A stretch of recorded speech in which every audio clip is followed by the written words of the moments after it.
Hi, my people. Welcome back to 100 Days of Data. It's day 71. We are almost close. 29 videos more to go. Right. Okay. Let's see if we can finish this by the end of August, right? We were supposed to finish it as early as possible, but life happens. And amazing thing is that we are not going to stop until we get it done. So let's continue. So today we are looking at storytelling for business decision. One thing you would come across whilst you are learning, and you are coming across it here, is that when you start learning data analytics, aside you learning the tools and using the tools and now AI, there has to be a way to tell a story so that people get to understand what you're talking about and they get to actually familiarize themselves with whatever you're saying. So, not everybody likes numbers. I've said this here before. Not everybody is interested in the shenanigans of charts and all those things. But actually, everybody has a story and everybody kind of connects with stories. Everybody likes just one way or the other, right? So if you're able to tell them a story about whatever you found, they are going to follow more than you just giving them the insight, right? So for the journey of data analytics and you becoming an analyst, whilst you analyze the numbers, right, you take it raw, you analyze and do all your shenanigans with your Excel, Power BI, SQL, Python, and everything. The next part of things is that you move into, oh, let's put it in a chart, right? Because not everybody likes numbers. Now, after putting it in the chart, it will be quite interesting to put it in a story form. So now the story form cuts across everybody, right? Now everybody can follow through. What I wrote here is that data informs, but story persuades. So if you are maybe going into you're starting up a company, a startup, and you are making a report, making a research, after making a data insight, add a story to it and presenting it and pitching makes it more relatable than just the data and then the dashboards as well. So that's why storytelling is quite important in data analytics. And you being an analyst, you have to learn how to make data and how to make stories or tell a story. So these are four. This is a four-point framework that I'm going to teach you in this video, so that you can use this to start your stories. Okay, the very first one we talk about is the context. What is happening in the data? And if you boil it back, you realize that descriptive analytics says what shows you what is happening. Or when you do descriptive analytics, you're actually finding out what is happening in the data. So in that sense, like the context is very, very important. What you found in the data, what happened in that particular period of the data collection, right? That is it. So you were saying that, oh, this is what happened. We are going to read some examples as well. You saying this is what happened is very important. Or what is happening, right? So in the course of, for example, um you are doing analysis for business, right? For a business, a supermarket, right? And you realize that, oh, a lot of people are coming into the store. So that's what's happening at that moment. So that's the context. A lot of people are coming into the store. So meaning that sales are going to increase and all those things, right? You wouldn't know that by just assuming. You would have to go and find out the insight to know what is happening as the customers are coming in a lot, right? So, what did you find when you went into doing the analysis? So, at the beginning of the story, you're saying that, oh, for the past 3 months, we've realized that a lot of customers are coming into the store, which is a good thing. So, we went back into our data, collected the data between the last 3 months, and realized that our sales is increasing. So, now you're giving insight. Our sales is increasing. We have new customers registering for our discount card, right? So there's more people who are going to be customers coming in, because if you get a discount card, that means that you want to be coming to the store most often. So now you're not just telling them, oh, it's just you're not just giving them numbers, but you're actually getting them to understand, okay, because lots of people are coming, the our sales is increasing, our customers are also increasing because they are getting discount card, right? So for example, Milcom in Ghana, There's also like discounts. I actually purchased one of the discounts card to get about 15% discounts whenever I purchase for a whole year. So that means anytime I'm thinking of buying something and I want to go to a supermarket, Melcom comes in mind because I have a card, and that turns them into customers. And know that buyers are different from customers, right? So I'm giving you a little bit of business here. Buyers are different from customers. A customer is someone who comes to your shop or your who buys from you repeatedly, like now they are with you, with like yeah really this one. By buyer is someone who just comes to buy and go as well. So after you have been able to find out what's going on in the data and all those things, now the story is quite interesting. It's going to catch the attention of everybody you are presenting to or everybody reading as well. Then now the impact, all right, so the impact could be that we have new customers now, right? Why does this matter? Because the sales are increasing. It's good. Customers are now increasing. That means it really matters. That means that we are going to make more sales. We are going to be we need to stock up more often now, stocking up more often now. Like that's like the business mindset that if plenty people are buying, that means you sell out earlier than normal. So you have to stock up. So if you are stocking up every quarter, at the end of every quarter, you have to stock up like at the end of every 2 months now, so that it's cut across because every quarter is 3 months. So that's why it matters, right? So you're giving them reasons to look at the data well and say that, oh, we are getting lots of people, so we have to change things so that we can meet up as well. Also, maybe marketing. The marketing team are doing something that is bringing a lot of people. So we have to check out how the marketing is going so that the marketing team should consider whatever they are doing so that a lot of people will come, so that when we bring more stock we still have the more people coming in as well. And then maybe you'll say, okay, we have to think of sales retention, right, or customer retention. um Customer retention, right?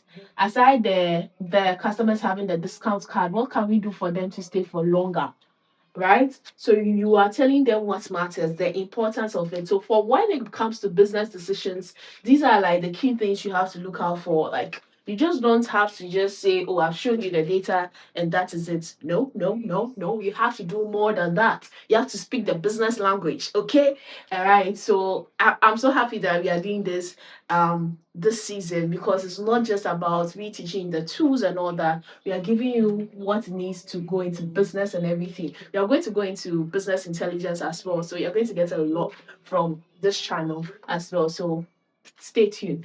Another thing too you look out for, we now take finalize your story is the action, right? So what should be done, right? So let's say marketing um marketing has to be checked to and what is and continue. So we have to continue um the good, right? Let me just, because of space, right? We have to make sure that whatever you are doing at the marketing continues, the good things that are making people come continues. Let's say we have to come up with sales customer retention plan, right? To get more to get the people coming in to become customers, right? Then we now look out as, okay, what's going on now, what's everything. So at the end of the day, when you are presenting your analysis as an analyst, I always say this: you are no longer, oh, sir. You are now a stakeholder because you're like, oh, I've seen that a lot of people are come. So maybe on a Monday morning that there's a meeting before the shop opens, you're like, oh, I've seen that past 3 months, marketing team, you are doing well and all those things. And so therefore, whatever you're doing, what is it? Let's see how we can support and make it more better. Do you have to put more money into marketing so that marketing brings more people? You have to look at that. And at the end of the day, you are a unique person. You are not just using AI tools to just do this. You are actually communicating what the business needs in this four context. You're giving them the context of what's happening. So in the same thing, if sales is going down and we are losing as well, you go through the same dynamics to find out what to do to make sales to go up.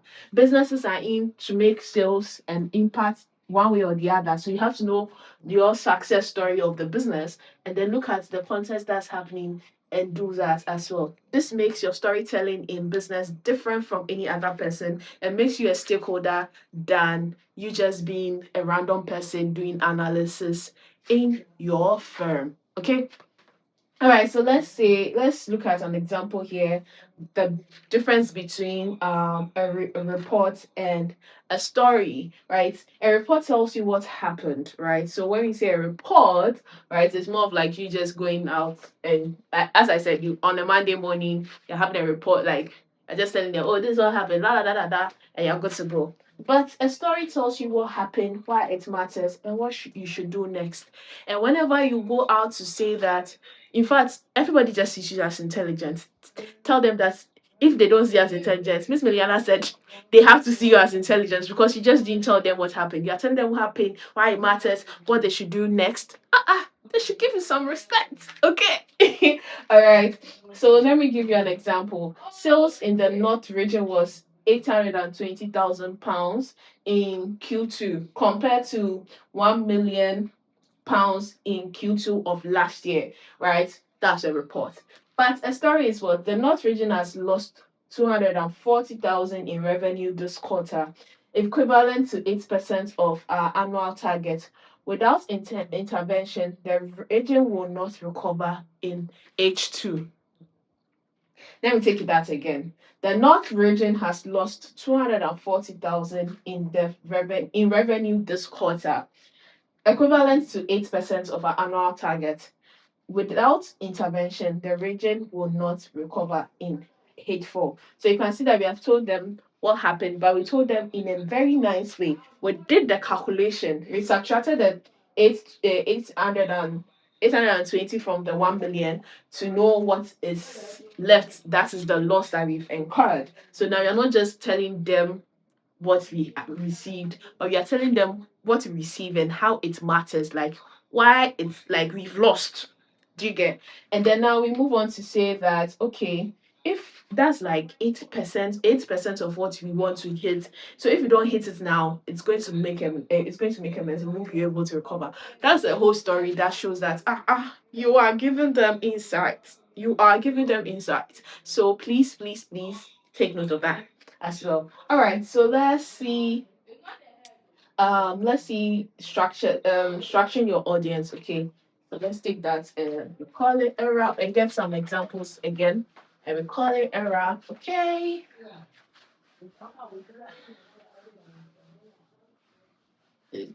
Okay. All right. So audience. So our audience will be, let's say, executives, then management. Oh, sorry, executives, management,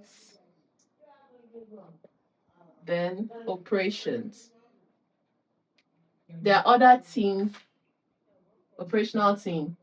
So there are other team and all that. But let's take this three, right? When you are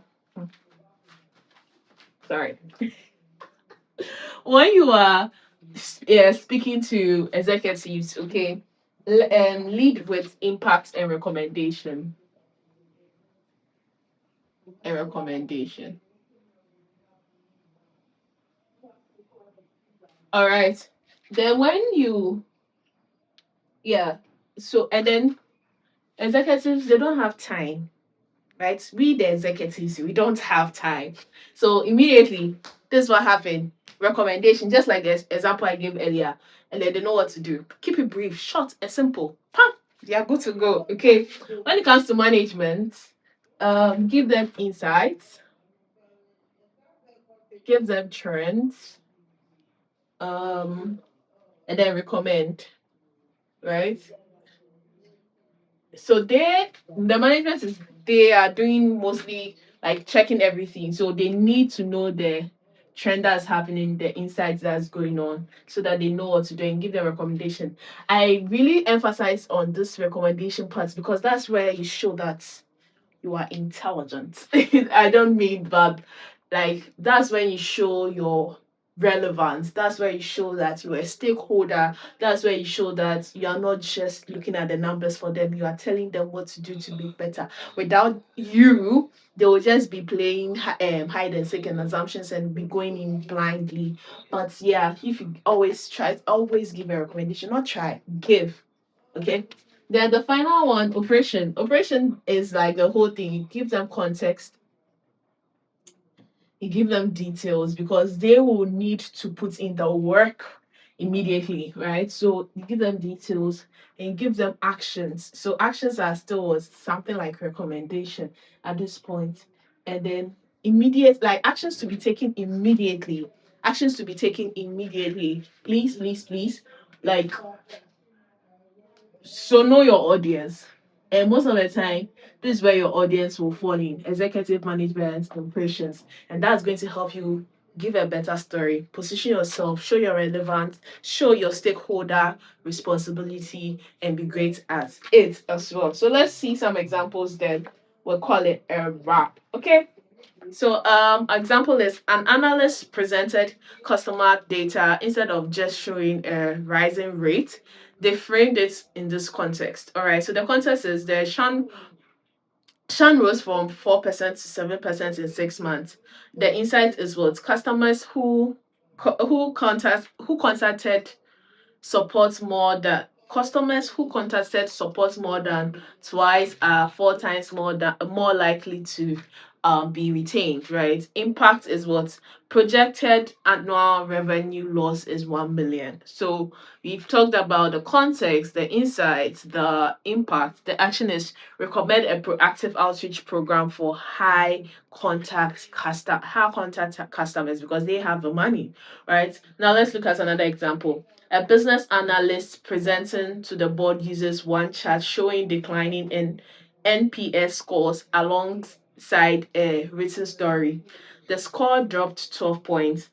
The cost is tied to a product quality issue from a supplier change. The impact is potential loss of repeat customers, and the recommendation to is to revert the supplier for the premium product line, right? Um Another one is final one is actually a global tech company trains all analysts to present findings, present findings using the four-part story framework. Board meetings become 10% shorter because every presentation arrived with a clear insight, clear impact, and a clear ask, rather than hours of chat walking as well. So if you want to be a better presenter, a better giving better presentation, use the four frameworks, and that is going to make your work quite easy and straightforward. You're not going to talk so much. Um I'm sure your executive too will ask you a lot of questions as well. All right, I'm going to see you in the next video. Thank you so much for learning with us. See you on the next video. Bye for now.